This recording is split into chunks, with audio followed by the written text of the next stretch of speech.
Now let's go back to our Dr. Bong Youngshik, who is joining us in the studio for a deeper analysis and breakdown of the situation in South Korea with the snap election, which was inevitable finally happening.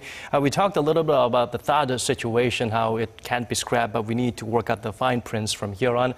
The leading candidate at the moment, Moon Jae-in, seemed a little wishy-washy about where he stands, whether it's for or against, or that it needs to be drastically renegotiated. That's why he used the magical expression that he's going to rigorously review the whole thing. And to review the whole thing may mean anything and everything. So he would try to maintain very flexible and open approach to the issue. And you have to, understand that new president will be in a very hard-pressed position in order to satisfy very diverse demands. This is not typical presidential election. And a very angry and disappointed public. Angry, disappointing, public with a very high expectation after the impeachment of the former president. High level of distrust as well. Distrust in the government too. And this is not just a typical binary competition between prototypical conservative candidates versus prototypical liberal candidates.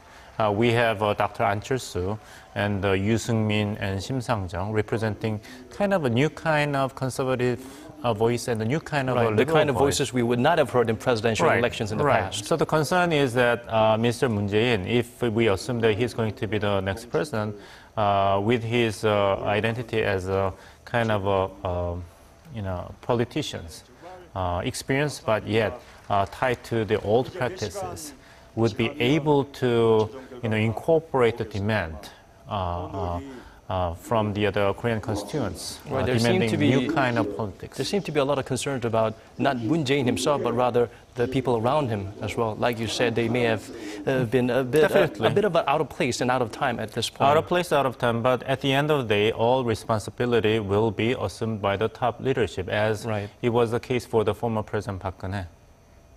Right, and of course, the mystery and enigma during this election is, of course, number 2 candidate, Mr. Hong Joon-pyo. He himself sometimes compares himself or touts himself as somewhat of a Donald Trump. What do you think is the magical appeal that keeps a strong support base for this particular candidate? What was the magical appeal for Mr. Donald Trump when he was outside candidate? Fire, aim, and then talk about it. Right. That seems to be his approach. He succeeded in pandering to the very deep anxiety among constituents about the impact of globalization on their personal well-being, job security, and the future of their children. So Hong Joon-pyo took some plays out of Donald Trump's playbook and promised a lot of things in a very clear message. Clarity in delivering tough message has been his strong points.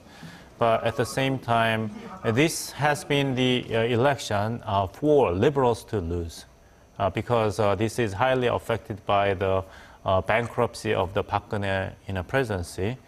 So it was a very tough election to win for conservative. Right, but of course we can't just ditch the comparison there.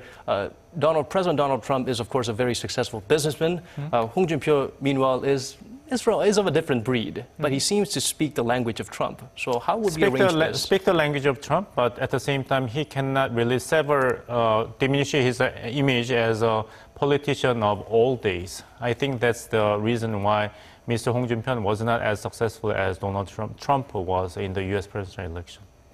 Okay, well, I guess this is the time we have to say our goodbyes, Professor Hong, because we are, Professor Bong, that is. Sorry for my confusion.